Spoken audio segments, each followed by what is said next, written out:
Adam sat frozen, the magnitude of what he was hearing clearly overwhelming him. In his final week, Margaret continued, when Robert could barely stay conscious, I played 50 First Dates on repeat. And even then, even as he was slipping away, I could see him smile during your scenes. Right up until the very end, you were making my husband laugh. The silence in the studio was profound. Several audience members were openly crying. Jimmy had tears in his eyes, and Adam looked like he was struggling to process what he'd just heard. Margaret, Adam said, his voice barely above a whisper. I don't know what to say. You don't need to say anything, Margaret replied gently. I just needed you to know. For 2 years, when everything else failed, when medicine couldn't help him, when I couldn't comfort him, your silly movie did. You gave us laughter when we thought we'd forgotten how. Without hesitation, without consulting producers or following any protocol, Adam Sandler stood up and walked directly into the audience toward Margaret. Margaret, he said, his voice thick with emotion as he reached her row. May I give you a hug?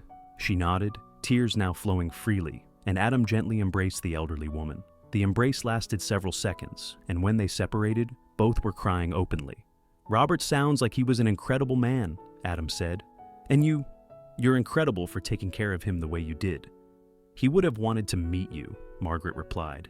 He used to say, Adam Sandler probably has no idea that he's saving my life every day. Adam looked back toward Jimmy, then to the cameras, then back to Margaret. His usual comedic persona was completely gone, replaced by something more genuine. Margaret, can I tell you something? Adam said, his voice now carrying across the silent studio. For 30 years, I've made these movies thinking they were just silly entertainment. People told me I was wasting my talent, that I should do more serious work, that my comedies didn't matter.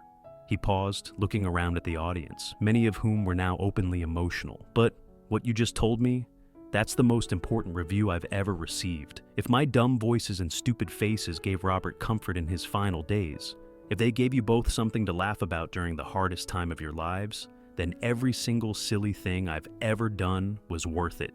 Jimmy had left his desk and was now standing at the edge of the stage, clearly moved. You know what, Margaret? Adam continued. I'm going to keep making those dumb movies, and every time I do a voice, every time I make a face, every time someone tells me to grow up and make serious films, I'm going to think about Robert laughing in that hospital bed. He turned to address the entire studio audience and the cameras. Comedy isn't lesser art just because it makes people happy instead of making them think. Sometimes making someone laugh is the most important thing you can do. Sometimes being silly is the most serious job in the world. Adam reached into his pocket and pulled out his phone. Margaret, I want to record a message for you. Something you can keep. Something that, whenever you miss Robert, you can play and know that somewhere, I'm still trying to make him smile.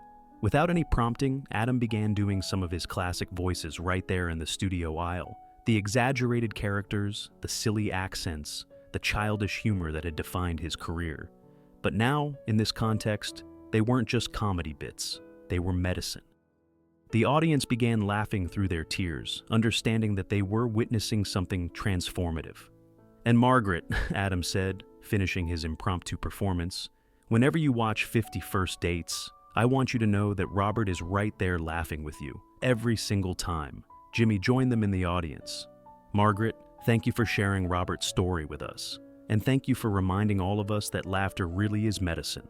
The applause that followed was unlike anything the studio had ever heard. It wasn't typical late-night applause. It was something deeper, acknowledging the sacred nature of what had just transpired. But Adam wasn't finished. He looked directly into the main camera.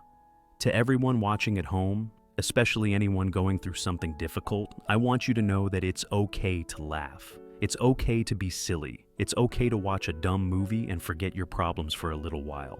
His voice cracked as he continued. And if you're taking care of someone who's sick, don't underestimate the power of laughter. Sometimes a silly joke can do what medicine can't. The show ended differently that night. No standard closing monologue. Just Adam sitting with Margaret as credits rolled, the two of them looking through photos of Robert on her phone. Adam making silly faces whenever she showed him a picture. When the episode aired, it became the most watched Tonight Show segment in history.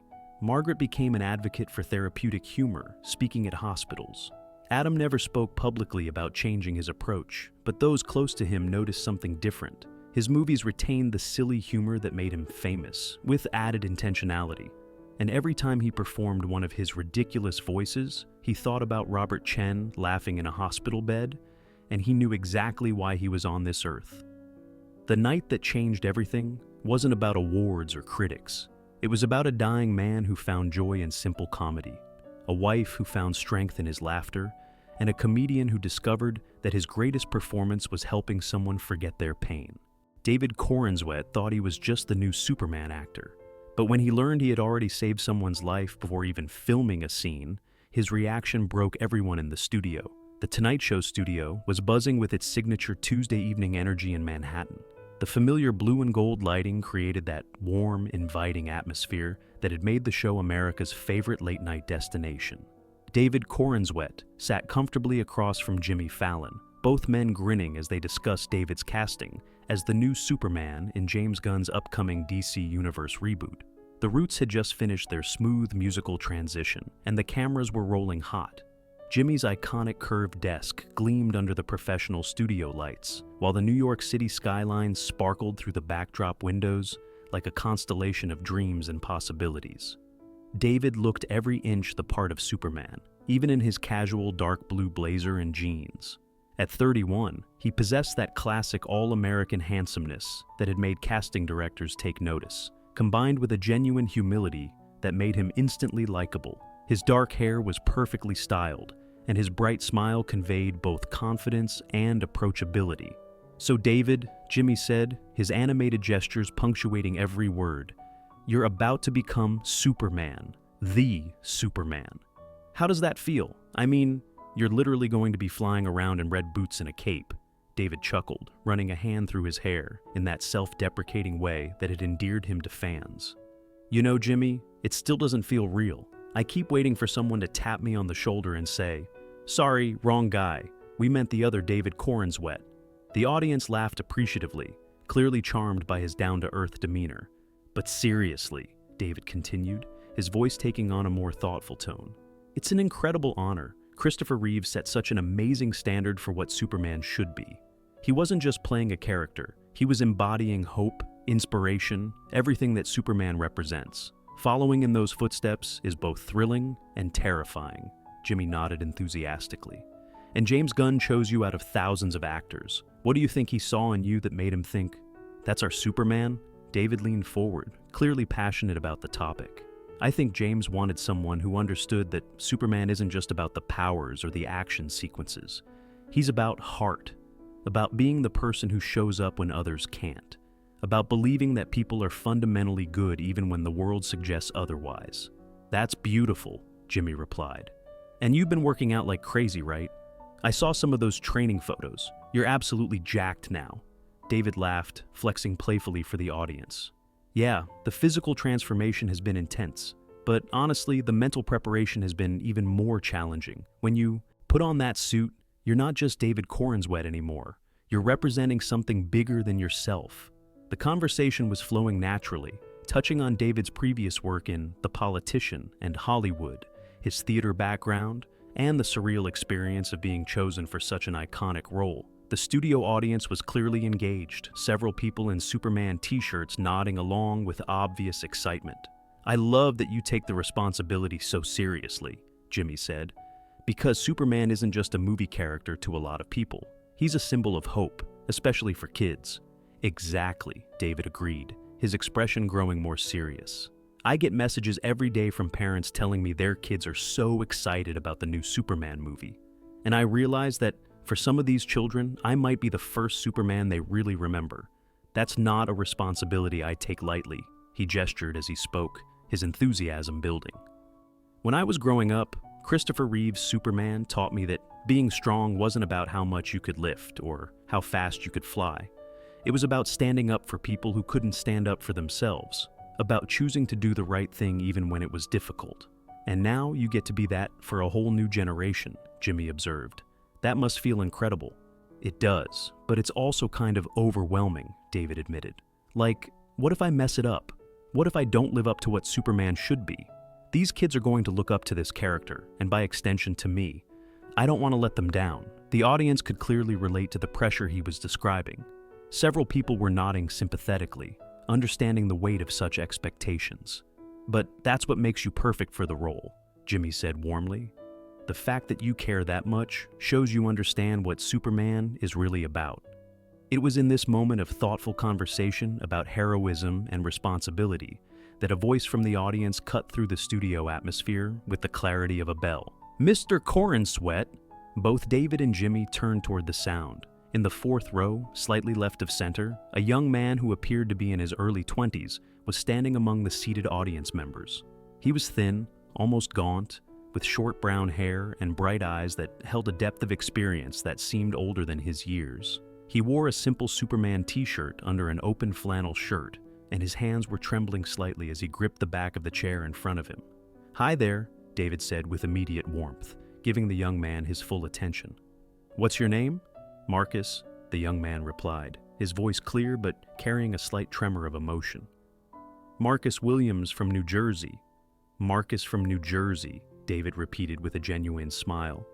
"It's great to meet you, Marcus. I love the shirt, by the way." Marcus looked down at his Superman t-shirt and managed a small smile. "Thank you. I wanted to tell you something about Superman. About you being Superman." The studio had grown quiet, sensing that something significant was about to happen. Jimmy leaned forward in his chair, and David's expression shifted from casual friendliness to deep attention. "Of course, Marcus. What did you want to tell me?" Marcus took a visible breath, steadying himself. The cameras had found him, and the studio audience could sense they were about to witness something important, though they couldn't yet guess what. 3 years ago, I was diagnosed with acute lymphoblastic leukemia," Marcus began, his voice gaining strength as he spoke. "I was 19. The doctors said I had a 30% chance of survival." The weight of his words settled over the studio like a blanket. David's expression immediately became deeply serious, all traces of casual conversation gone. "I'm so sorry you went through that, Marcus," David said softly, his voice carrying genuine compassion. "Thank you," Marcus replied. "The treatment was really hard. Chemotherapy, radiation, bone marrow transplant. I spent most of 2 years in and out of hospitals. There were days when I didn't think I was going to make it." The studio was completely silent now, every person present understanding they were about to hear something profound. But during the worst of it, Marcus continued, his voice growing stronger. "I had Superman comics. My dad brought me every single issue he could find, and I would read about Superman saving people, about him never giving up, about him always finding a way to help when things seemed hopeless." David was listening intently, clearly moved by Marcus's story. "The thing is," Marcus said, "Superman wasn't real. Christopher Reeve was gone. Henry Cavill's movies were over. And I kept thinking, what I wouldn't give for a real Superman, someone who could actually give me hope that heroes exist." He paused, looking directly at David with an intensity that seemed to reach across the studio.